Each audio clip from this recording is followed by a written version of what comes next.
Vous connaissez l'histoire de ces hommes et de ces femmes combattant des forces armées libres.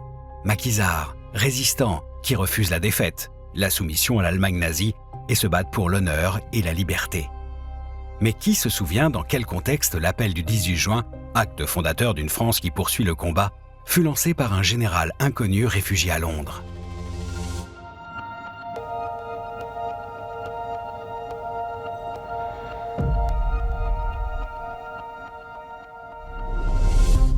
Nous sommes en 1940. L'armée française ne parvient pas à stopper l'avancée allemande.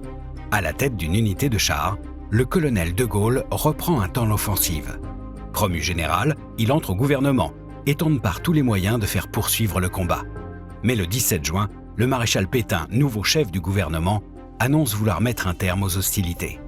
Sans attendre, de Gaulle s'est envolé pour Londres le matin même, arrachant au cabinet de Winston Churchill, Premier ministre britannique, l'autorisation d'accéder à la radio anglaise. Dès le lendemain, ce 18 juin 1940, il rédige un appel à la résistance militaire, à la poursuite du combat dans une guerre bientôt mondiale. À 18h30, seul face au micro et à son destin, il lance ces mots irrévocables. Moi, général de Gaulle, j'invite les chefs, les soldats, les marins, les aviateurs, où qu'ils se trouvent actuellement, à se mettre en rapport avec moi.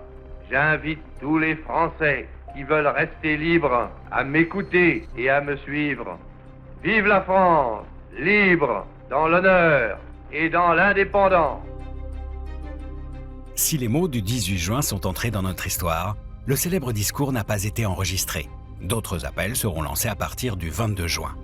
En France, le message est peu entendu. Quelques milliers d'hommes et de femmes militaires et civils, issus de tous horizons, rejoignent Londres. Mais déjà d'autres répondent depuis les colonies, protectorats et territoires français. Et peu à peu, une véritable force armée libre voit le jour, qui combat aux côtés des Alliés en Afrique, en Italie et en France, épaulée par les mouvements de résistance. Commémoré chaque année, l'appel du 18 juin est un refus opposé à la fatalité, le symbole de la résistance de toutes celles et ceux qui se sont battus pour une France libre et démocratique.